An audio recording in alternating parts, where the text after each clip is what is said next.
रामचंद्र करुणा समुद्र ध्यातो तुझी राजस योग मुद्रा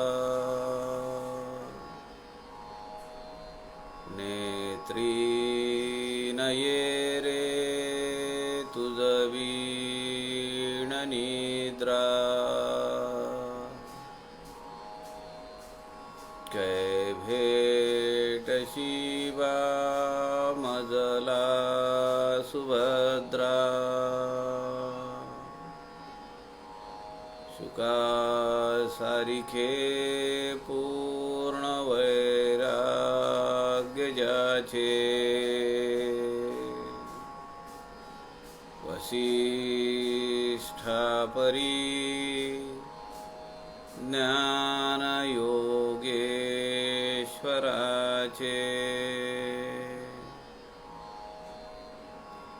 कवी वाल्मिकी सारिखा मान्य ऐसा नमस्कार माझा सद्गुरु रामदासा जय जय रघुवीर समर्थ सब संतन की जय।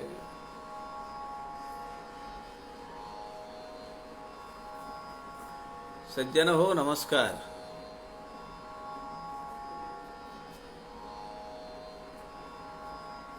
समर्थ रामदास स्वामींच्या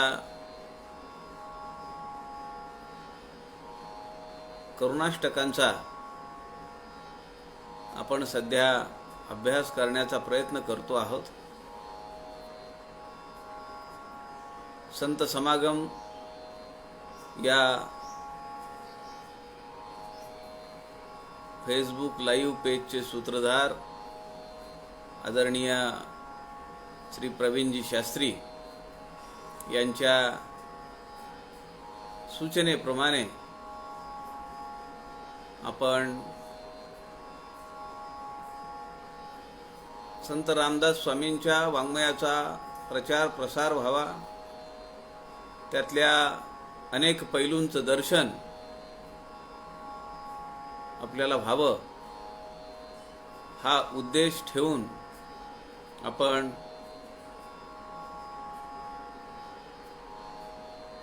सहा महिने झाले हा उपक्रम राबवतो आहोत। मनाचे श्लोक, दासबोध, आत्माराम, सोलिव सुख आणि त्यानंतर आता आपण सध्या करुणाष्टकांचा विचार करतो आहोत। ही करुणा स्तोत्र जी आहेत ही अनेक ठिकाणी समर्थांनी उत्स्फूर्तपणे रचलेली आहेत। त्यातली बहुतांश करुणा स्तोत्र ही टाकळी मधल्या साधना काळात रचलेली आहेत।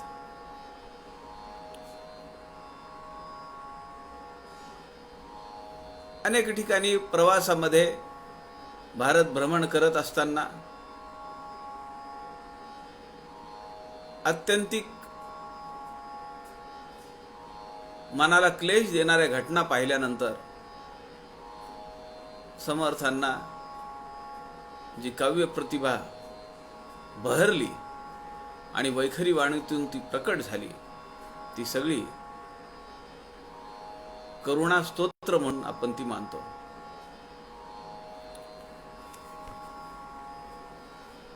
त्यातल्या प्रभू दर्शन नावाचं एक करुणाष्टक आहे। रामदासांचे प्रभू कोण? त्यांचे सद्गुरू आणि त्यांचे प्रभू, त्यांचं मुख्य दैवत हे प्रभू श्रीरामचंद्र आहे। आणि नाशिकला असताना काळाराम मंदिरामध्ये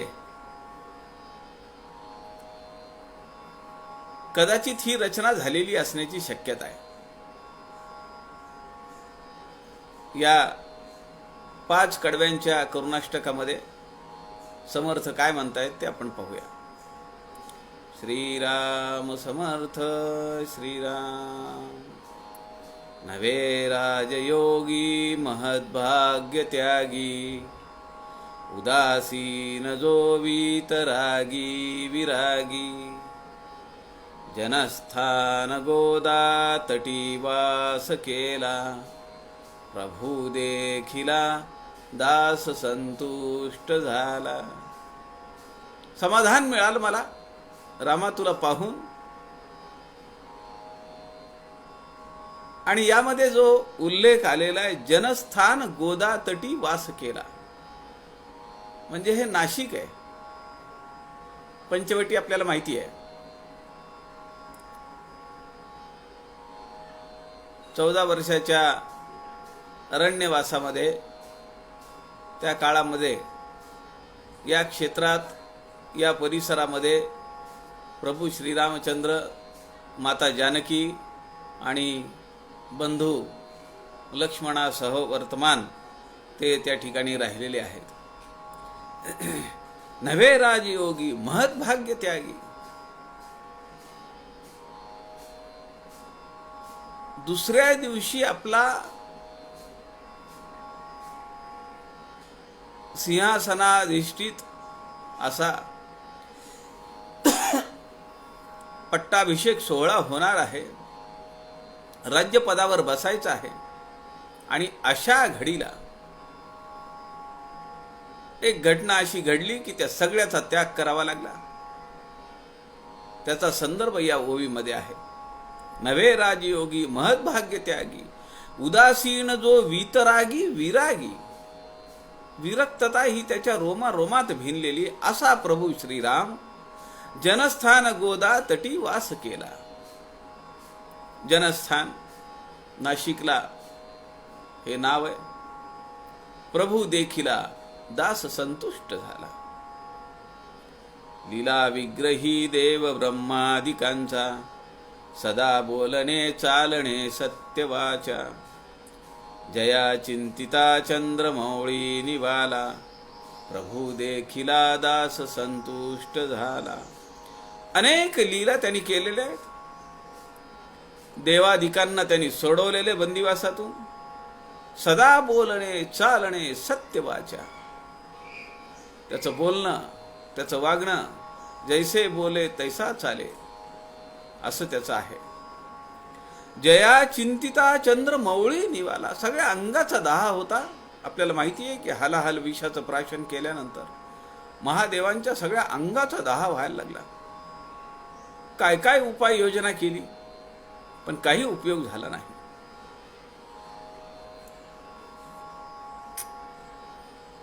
आणि मग शेवटी रामनामाच्या जपानी त्या महादेवाचा दाह शांत झाला. म्हणून जया चिंतिता चंद्रमौळी निवाला.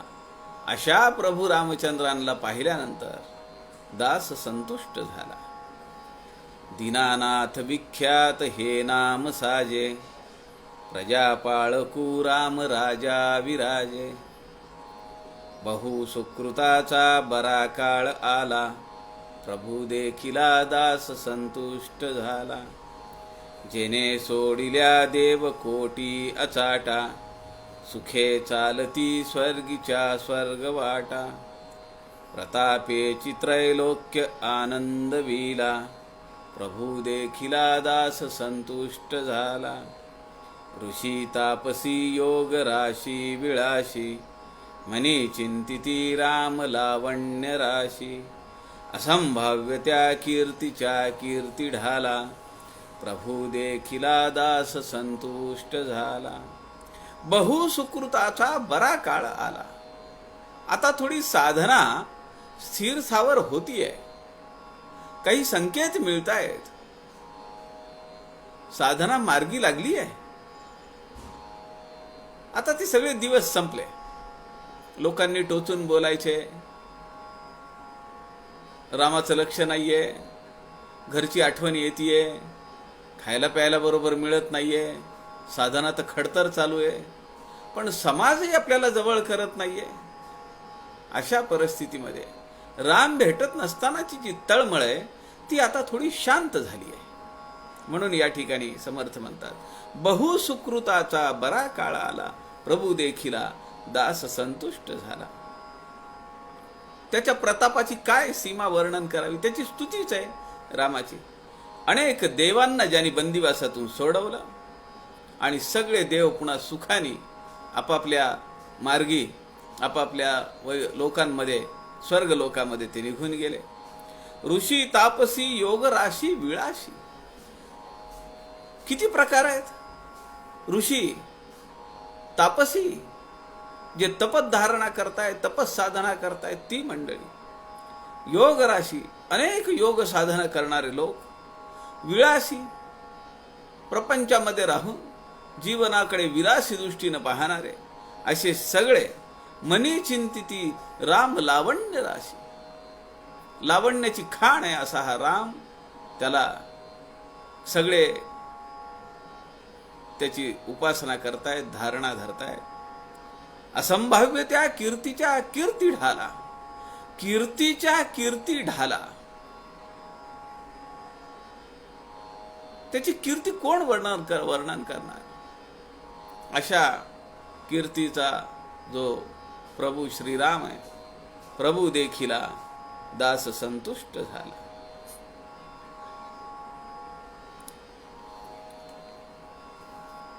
एक करुणा स्तोत्र आहे आणि त्या स्तोत्रामध्ये आपल्याला माहिती आहे की 11 मारुतींपैकी समर्थांचा बहेगावचा एक मारुती आहे. आणि तुमच्यापैकी किती जणांनी पाहिला मला माहित नाही, पण मी कराडहून मोटरसायकलवर बहेगावला गेलेलो आहे. जवळ आहे, अंतर फार लांब नाहीये, रस्ता चांगला आहे. त्यामुळे मोटरसायकलनी मी बहेगावला गेलो आणि त्या ठिकाणी मी त्या मारुतीची काया, त्या मारुतीचं दर्शन घेतलेलं आहे. समर्थ म्हणतायत, श्रीराम समर्थ श्रीराम. बळे सर्व संहारिले रावणाला, दिले अक्षयी राज्य विभीषणाला. रघुनायके देवते मुक्त केले, अयोध्यापुरी जावया लागी आले. कुठला प्रसंग आहे. लंकेवरनं परत निघालेत. बळे सर्व संहारिले रावणाला, दिले अक्षयी राज्य विभीषणाला. ते सगळं जे राज्य आहे ते विभीषणाला दिलंय.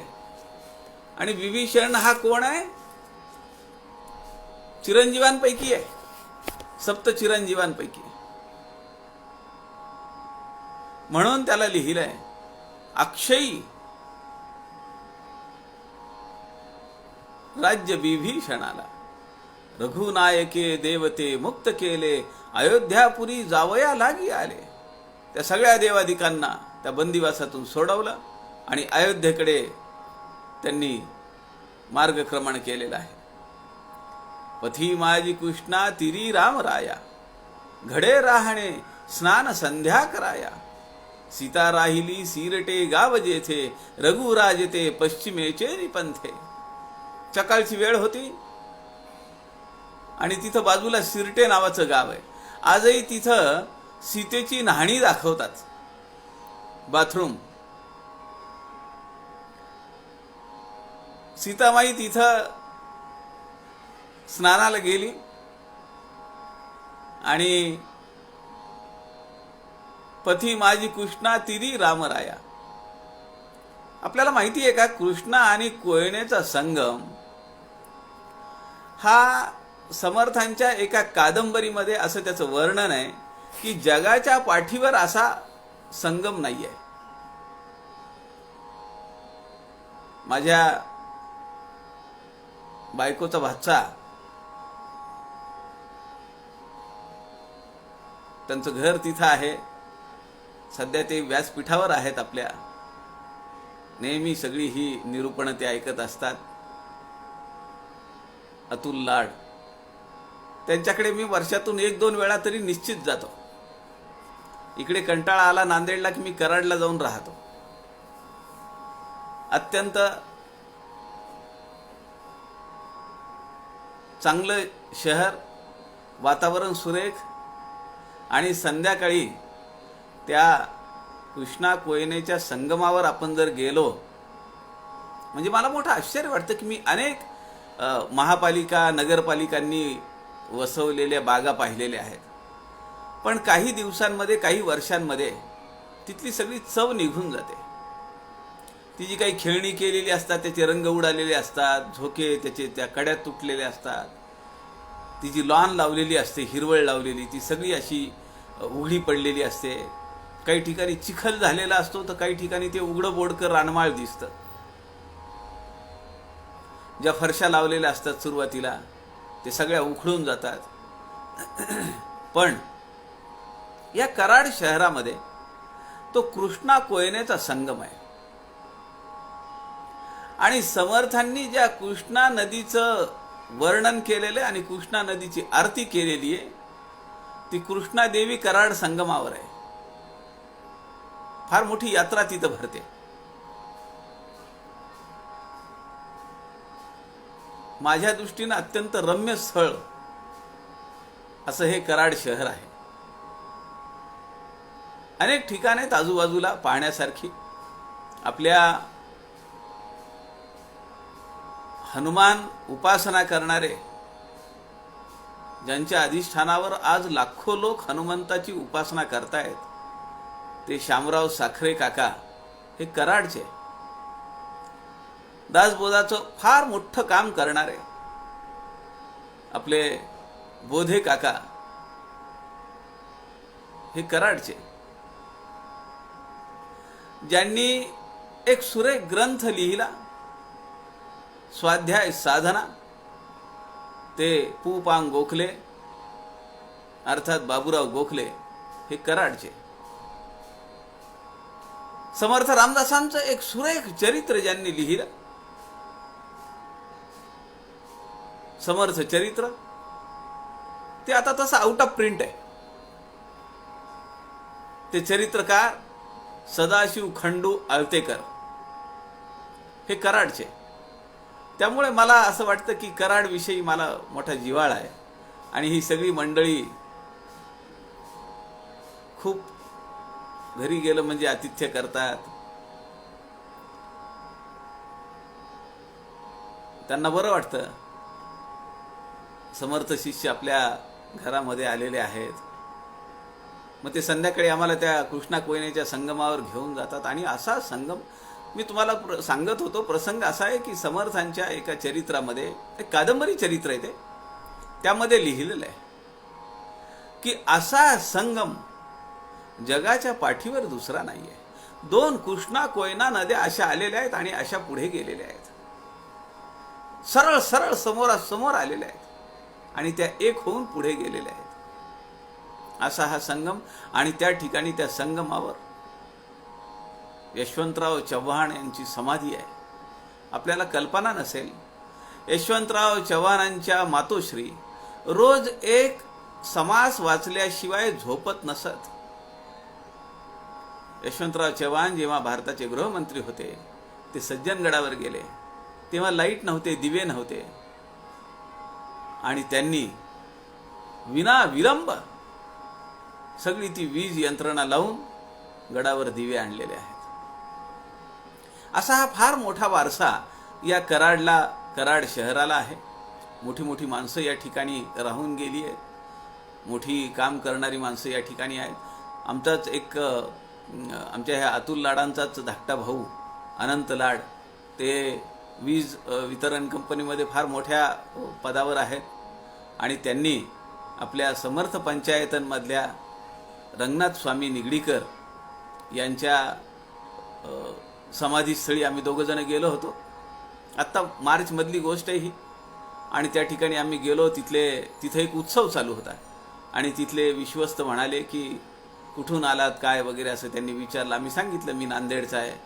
आणि असं ते सगळं सांगत असताना मी त्यांचा परिचय करून दिला. म्हणलं असं असं हे माझे भाचे आहेत आणि हे वीज वितरण कंपनीमध्ये मोठ्या हुद्द्यावर आहेत. तर ते म्हणाले अहो म्हणले तुम्हाला महाराजांनीच पाठवलंय म्हणले, रंगनाथ स्वामींनीच पाठवलंय. आम्ही म्हणलं कसं काय? तर ते म्हणाले चला माझ्यासोबत. मोठी जागा, परंतु तिथून एक मोठी हायटेन्शनची वायर गेलेली वीज मंडळाची, त्यामुळे त्या जागेचा त्यांना उपयोग करता येईना. ते म्हणाले आम्हाला इथं भोजनगृह बांधायचे. आम्ही खूप खेटे घातले, वीज वितरण कंपनीमध्ये अनेक पत्र दिली, परंतु आमचं काही मार्गक्रमण होत नाही, मार्गी लागत नाही आमचा विषय. आमचा जो भाचा होता त्यांनी ते सगळं पाहिलं आणि तिथूनच सूचना दिल्या. 2 दिवसामध्ये त्याचा सर्वे झाला आणि मला मोठा आनंद वाटतो की ही पोरं एवढी समर्थांच्या कार्यामध्ये आपल्याला झोकून देतात, समर्थ वाङ्मयाचा अभ्यास करतायत. आणि त्यांनी आत्ता मागच्या महिन्यामध्ये सप्टेंबरमध्ये ती सगळी लाईन काढली, दुसरे 3-4 पोल टाकले आणि लांबून ते काम करून घेतलं. 5-6 लाख रुपयांचं काम ते वीज वितरण कंपनीने स्वतःच्या खर्चाने केलं. अशी चांगली सद्वासना सत्कर्म असणारी ही मंडळी कराडामध्ये राहतात.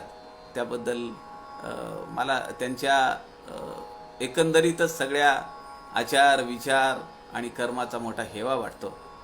या ठिकाणी जो संदर्भ आलेला आहे, पथी माझी कृष्णा तिरी रामराया, घडे राहणे स्नान संध्या कराया, सीता राहिली सिरटे गाव जेथे, रघुराज ते पश्चिमेचे निपंथे.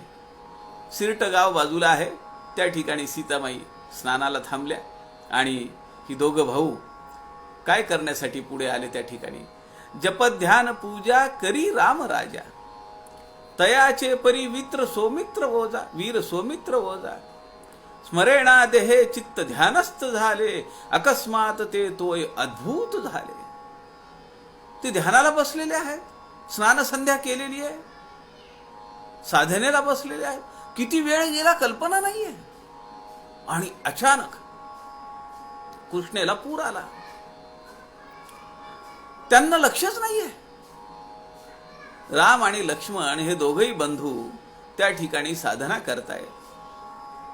स्नान संध्या झाली आहे आणि ते काही ध्यानधारणेसाठी बसलेले आहेत आणि ते ध्यानस्थ झाले. आणि तेवढ्यात त्या कृष्णा नदीला पूर आला. स्मरेना देहे चित्त ध्यानस्थ झाले, अकस्मात ते तोय अद्भुत आले. पूर आला कृष्णेला. बळे चालीला ओघ नेटे भडाडा, नभी धावती लोट लाटा धडाडा. नदी चालिली राम ध्यानस्थ जेथे, बळे विक्रमे पावला भीम तेथे. राम आणि लक्ष्मण ध्यानस्थ बसलेले आहेत आणि पाण्याच्या लाटा खळखळ खळखळ वाहत आहेत. समुद्रासारख्या लाटा आल्यात जशा काय, असं ते तुडुंब पात्र भरलेलं आहे. आणि हे सगळं कोण पाहत आहे? हनुमंत पाहत आहेत. आणि बळे विक्रमे पावला भीम तेथे, लगोलग भीम तिथं आलेला आहे. माझ्या स्वामींच्या अवतीभोवती पाणी साचलंय. काय हिम्मत आहे! स्वामी ध्यानस्थ बसलेले आहेत आणि त्यांच्या साधनेमध्ये व्यत्यय आणायचं काम हे पाणी करताय. उभा राहिला भीमरूपी स्वभावे, बळे तुंबतो तुंबिला दोन्ही गावे. नदी एक विभागिली दोन्ही बाहे, म्हणून तया नावरे गाव बाहे. दोन्ही असे हात केले आणि भीम उभा राहिलेला आहे त्या पात्रामध्ये. आता बलदंड भीम, हनुमंत स्वामी उभे राहिलेले आहेत, दोन्ही हात असे पसरलेले आहेत. राम आणि लक्ष्मणाला पाणी लागू नये म्हणून. आणि त्या अडथळ्यामुळे, हनुमंताच्या अडथळ्यामुळे ते पाणी जे आहे ते दोन असं विभागल्या गेलं आणि मध्ये बेट निर्माण झालं. नदी एक विभागली दोन्ही बाहे, बाहे म्हणजे भाऊ, बाहू, म्हणून त्या गावचं नाव बहे बहे गाव आहे. नदी एक विभागिली दोन्ही बाहे, म्हणून तया नावरे गाव बाहे. सुखे लोटती देखता रामलिंगा, बळे चालली भोवती कृष्णगंगा. परी पाहता भीम येथे दिसेना, उदासीन हे चित्त कोठे वसेना. आता त्या कृष्णेला सुद्धा मोठं कौतुक आहे हो, की या सगळ्या सृष्टीचा चालक पालक तो ध्यानाला बसलेला आहे आणि त्याला विळखा घालून ती अशी खळखळ खळखळ खळखळ करत पुढे चालली आहे. तिला मोठा आनंद आहे. नदी एक विभागली दोन्ही बाहे, म्हणून तया नावरे गाव बाहे. सुखे लोटती देखता रामलिंगा. त्या रामाला पाहून ती सुखानी वाहतीये. बळे चालली भोवती कृष्णगंगा, परी पाहता भीम येथे दिसेना. आता हे सगळं प्रकरण झालं.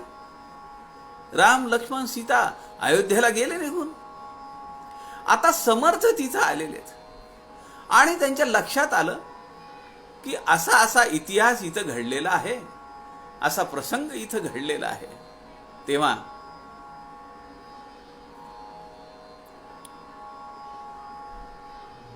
परी पाहता भीम येथे दिसेना, उदासीन हे चित्त कोठे वसेना. समर्थांनी पाहिलं की हनुमंताची मूर्ती तर इथं कुठेच नाहीये. ते रामलिंग आहे, रामानी साधना केलेली ते स्थळ आहे, पण मग हनुमंत नाहीये ना. हनुमंत पहावया लागी आलो, दिसेना सखा थोर विस्मित झालो. तया वीण देवालये ते उदासे, जळातुनी बोभा इला दास दासे. अहो, हनुमंताशिवाय रामाचं मंदिर असेल का? ते काही पटे ना समर्थांना. परी पाहता भीम येथे दिसेना, दिसेना सखा थोर विस्मित झालो. माझा सखा दिसत नाहीये. ज्या रामानी मला हनुमंताला निरविले, सोपवले, तो माझा सखा, माझा तारणहार, माझा सोबती, तो कुठे आहे इथं? आणि राम एकटेच कसे काय? ते काही समर्थांना पटेना मनाला. तयावीण देवालय ते उदास आहे. काय देवालयाला काही कळा आहे का म्हणाले? हनुमंत नाही आहेत रामासमोर, असं कसं शक्य आहे? जळातुनी बोभा इला दास दासे. बुडी मारली आणि हनुमंताची मोठी अवाढव्य मूर्ती त्या पाण्यातून काढली. जसं राम चाफळला आणला, तसा बहेगावचा मारुती त्या पात्रात बुडी मारून काढलेला आहे. अवाढव्य मूर्ती आहे. आपल्यापैकी बऱ्याच जणांनी ती पाहिली आहे. आणि हे सगळं जे करुणाष्टक आहे ना, हे तिथे लिहिलेलं आहे. भीमरूपी स्तोत्र तिथे लिहिलेलं आहे. हनुमंत पहावया लागी आलो, दिसेना सका थोर विस्मित झालो. मला मोठं आश्चर्य वाटतंय की हनुमंत इथं नाहीये रामाच्या समोर हात जोडून. तयावीण देवालये ती उदासे, जळातुनी बोभाईला दास दासे. दास दासे. स्वतः हनुमंत हे दास्यत्वाचं एक अत्युत्तम प्रतीक आहे. त्यांचा दास म्हणून शब्द आलेला आहे. दास दासे. जळातुनी बोभाईला काढला. बोभाईला म्हणजे काढला, पाण्यातून काढला. पात्रामधून ती मूर्ती काढली. अवाढव्य भव्य दिव्य मूर्ती आहे ती. मनातील जाणोनी केला कुडावा, दिले भेटीचा जहाला थोर यावा. बळे हाक देताची तैसा घडाडी, महामेघ गंभीर जैसा घडाडी. त्याचं वर्णन, त्या हनुमंताच्या मूर्तीचं वर्णन या ठिकाणी समर्थांनी केलंय. मनातील जाणून केला कुढावा. राम स्वतः बसलेले आहेत, पाणी बाजूला आलेलं आहे आणि रामाचं रक्षण हनुमंतानी केलेलं आहे. दिले भेटीचा जहाला थोर यावा. पण त्या ठिकाणी हनुमंत नसल्यामुळे रामाची आणि हनुमंताची भेट नाही झाली. एवढी वर्ष युगानुयुग गेली आहेत, पण तो भेटीचा आनंद स्वतः समर्थांनी त्या ठिकाणी मूर्तीची प्रतिष्ठापना करून दिलाय. म्हणून दिले भेटीचा जाहला थोर यावा. बळे हाक देताची तैसा गडाडी, महामेघ गंभीर जैसा घडाडी. रघुराज वैकुंठ धामासी गेले, तधी मारुती दास हे निरविले. रघुनाथ उपासकाला प्रसंगे, सख्या मारुती पावरे लागवेगे. आता इथं तुला मी आणून बसवलंय ना, मग आता तू सगळ्यांना पावला पाहिजेस आणि सगळ्यांच्या मनामध्ये काय आहे ते तू बघून मनातील जाणून केला कुढावा. असं लोकांच्या मनामध्ये ज्या काही सुप्त भावना असतील त्यांना तू पुरवण्याचं काम कर बर का, असं हनुमंताला समर्थांनी सांगितलेलं आहे. रघुराज वैकुंठ धामासी गेले, तधी मारुती दास हे निरविले. वैकुंठाला जाताना मला तुला सोपवलंय ना, मग तू माझं ऐकलं पाहिजेस. रघुनाथ उपासकाला प्रसंगे, सख्या मारुती पावरे लागवेगे. प्रभूचे महावाक्य तासाच केले, म्हणे दास हे प्रत्यया सद्य आले.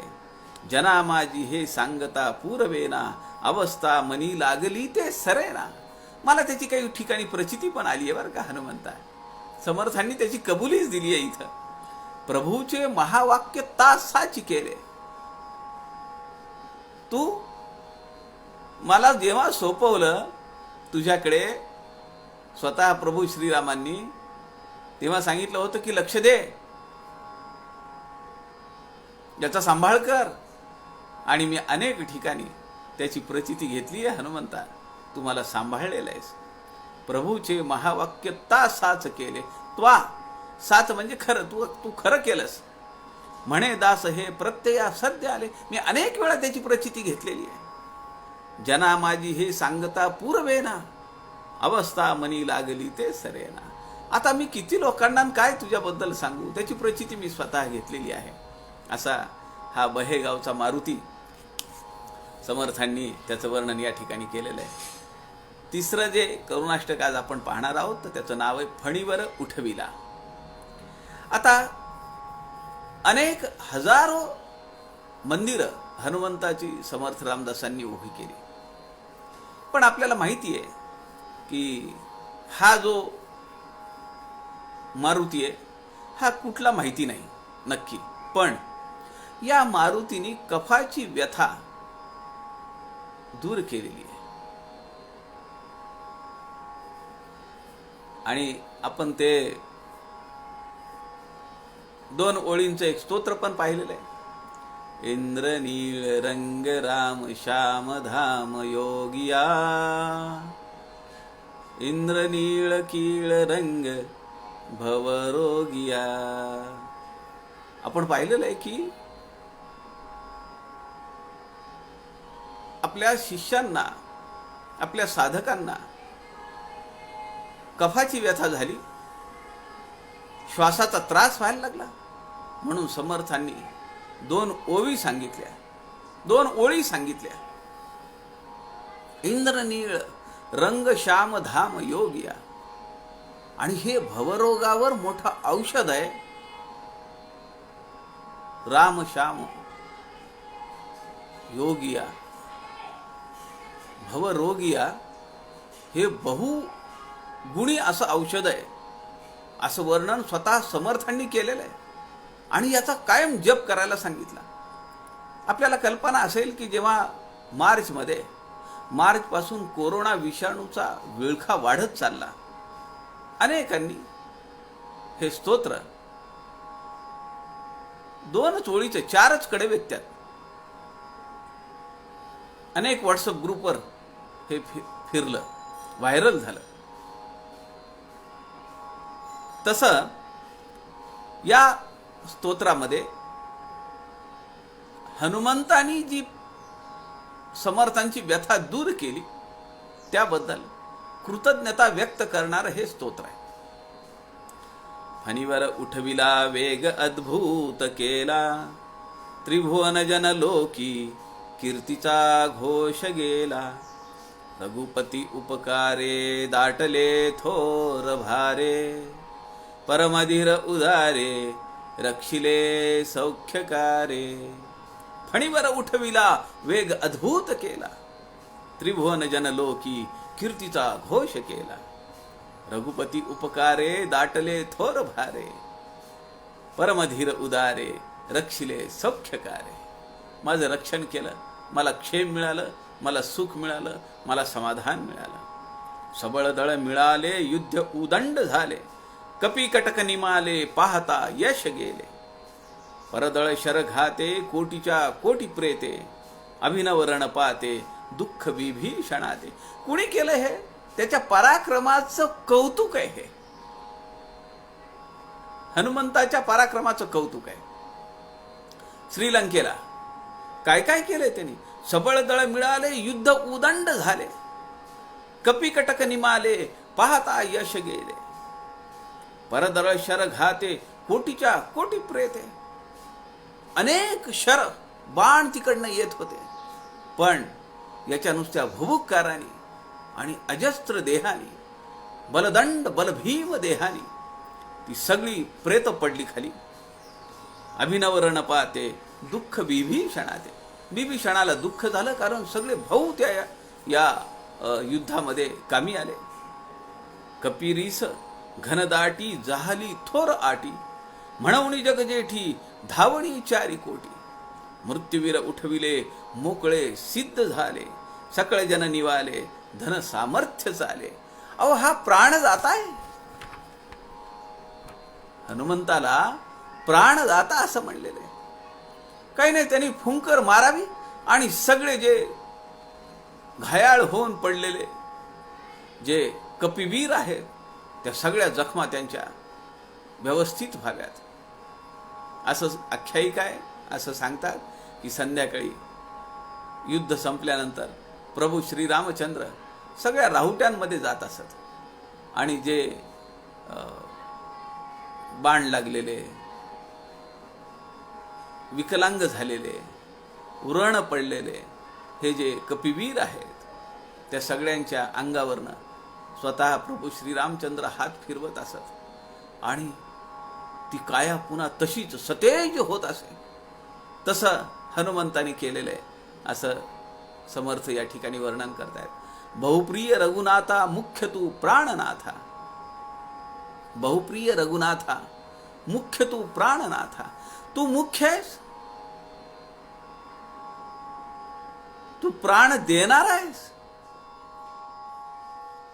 बहुप्रिय रघुनाथा, माझ्या प्रभू श्रीरामाला तू अत्यंत प्रिय असा आहेस.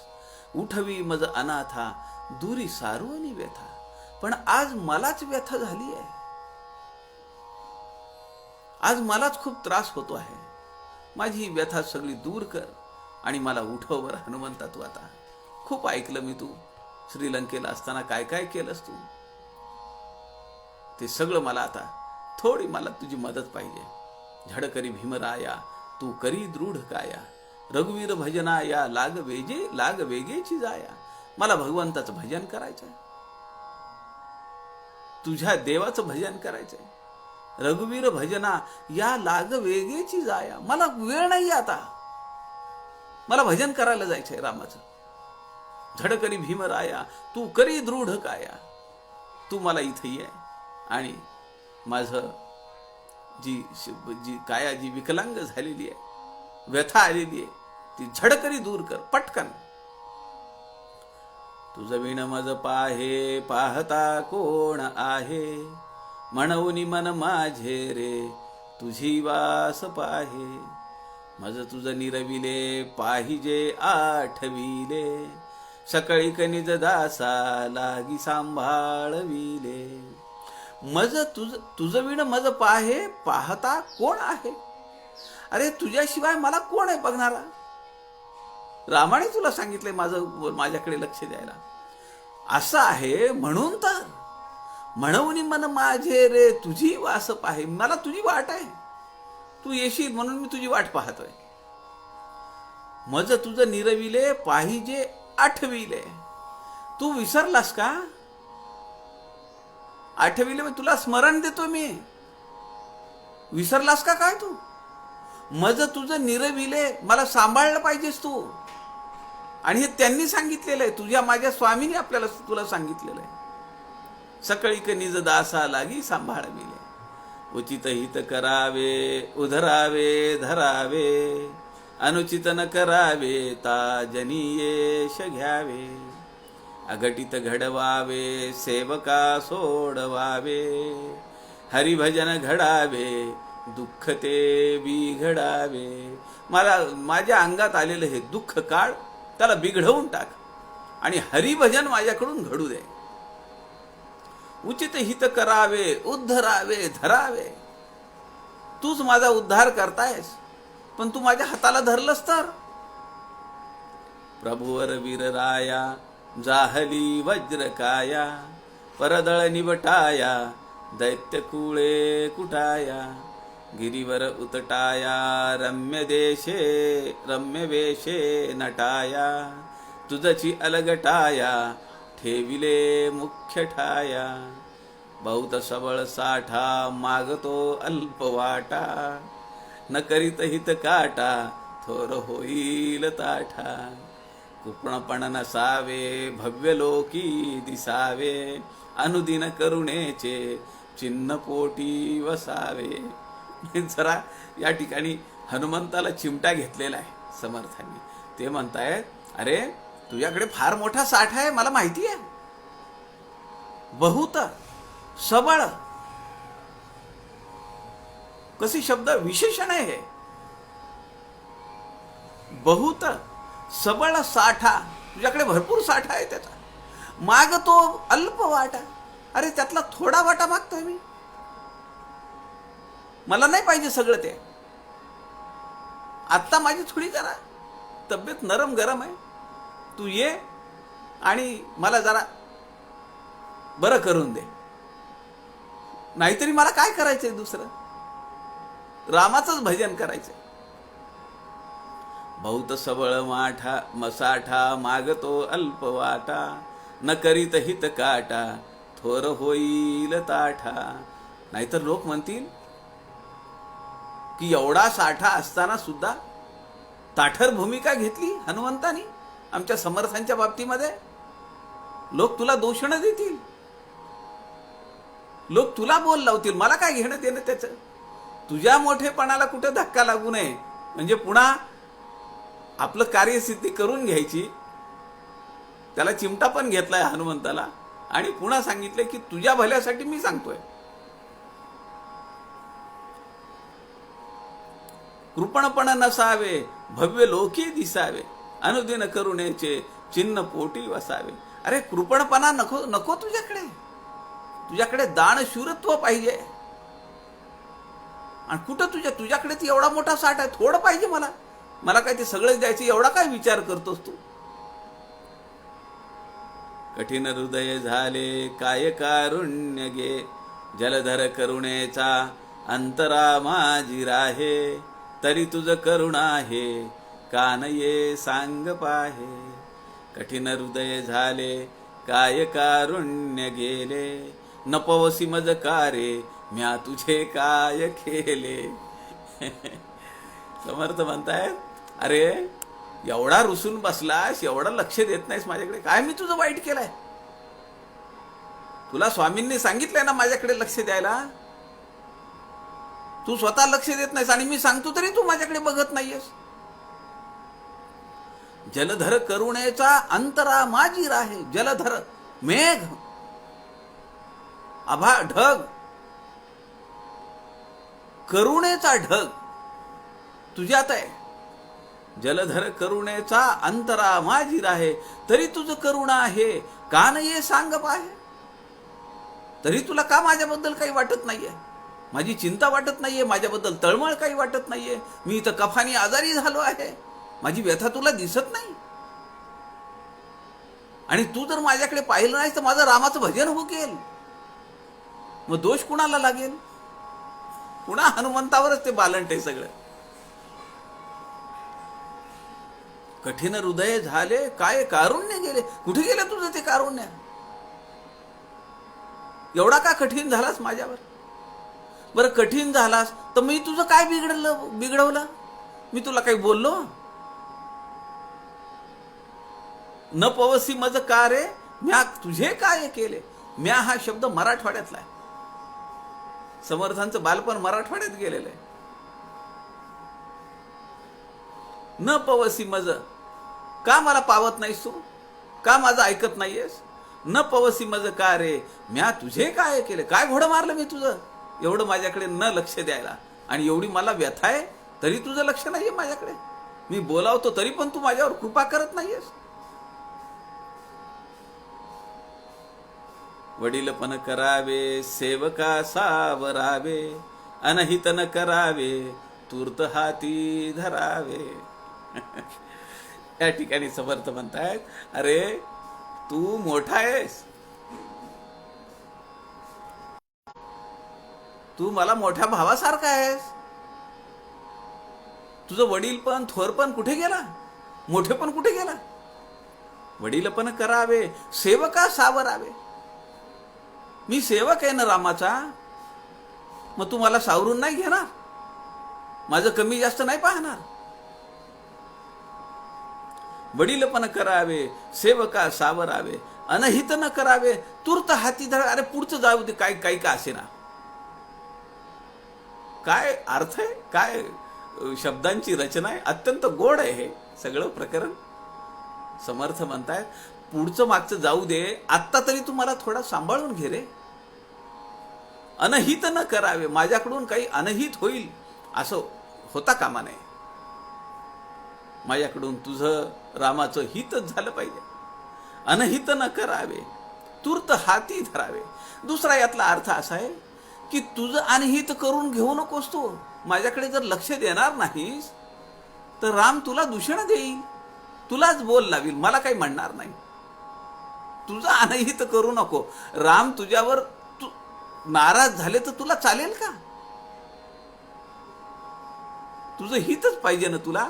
मग आता ते जाऊ दे, तूर्त आत्ता पुरतं तरी, वेळ मारून नेण्यापुरतं तरी, माझी तब्येत ठीक होण्यासाठी, माझा हा कफ जाण्यासाठी आत्ता पुरतं जाऊ दे. पुढे काय काही का होईना. अनहित न करावे तूर्त हाती धरावे. तूर्तचा अर्थ दुसरा एक होतो त्वरित, लवकरात लवकर. निपटची हटवा दे प्रार्थीला शब्द भेदे, कपिघन करुणेचा ओळला राम वेद. आता असं म्हणलं की हनुमंत प्रसन्न झालेले आहेत. निपटची हटवा दे प्रार्थीला शब्द भेदे, कपिघन करुणेचा ओळला राम वेदे. बहुतची करुणाया लोटली देवराया, सहजची कफकेते जाहली वज्रकाया. परमसुख विळासे सर्वदासानुदासे, पवन तनुज तोषे वंदिला सावकाशे. आणि असं म्हणल्यानंतर स्वतः हनुमंत प्रसन्न झाले, त्यांनी कृपा केली. बहुतची करुणा या लोटली देवराया. फार करुणा माझ्यावर, तू कृपेचा पूर लोटलास, कारुण्याचा पूर लोटलास माझ्यावर. आणि त्यामुळे एवढा मी पिडलो होतो, पण ते एवढ्या सहजपणे निघून गेली ती कफाची व्यथा. सहजची कफके, ते कफ निघून गेला. आणि त्याच्या सोबतच माझी काया कशी झाली आहे? वज्र काया. माझी छाती कशी झाली आहे? वज्रबाहू झाली आहे. सहजची कफके ते जाहली वज्र काया, परमसुख विळासे सर्वदासानुदासे. अरे हे केवळ मला नाही झालेलं सुख. हे जर स्तोत्र म्हणलं कफाची व्यथा असताना तर त्या सगळ्यांना हा प्रसाद मिळणार आहे.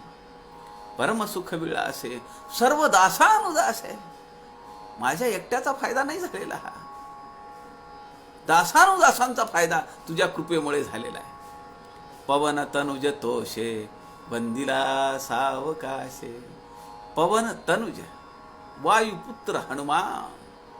तनुज म्हणजे मुलगा, पवन म्हणजे वारा.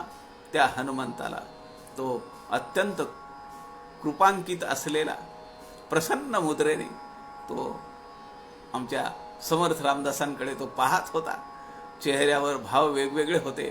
काय काय बोलला मला, काय काय करून घेतलं माझ्याकडनं, आणि मी एका क्षणामध्ये याची कफाची व्यथा काढली. आणि समोर समोर तो वायुसूत उभा आहे, हनुमंत उभे आहेत, आणि तो चेहरा पाहून, आपली वज्रकाय झालेली पाहून समर्थांनी हनुमंताला साष्टांग दंडवत घातलेला आहे. पवन तनुज तोषे वंदिला सावकाशे. अशी ही करुणास्तोत्र आपण उद्या दुपारी 3 वाजता पुढच्या काही करुणास्तोत्रांचा विचार उद्याच्या सत्रामध्ये करूया. आपल्या सगळ्यांच्या हृदयस्थ परमेश्वरास नमस्कार करतो. झालेली सेवा समर्थांच्या चरणी अर्पण करतो. जय जय रघुवीर समर्थ.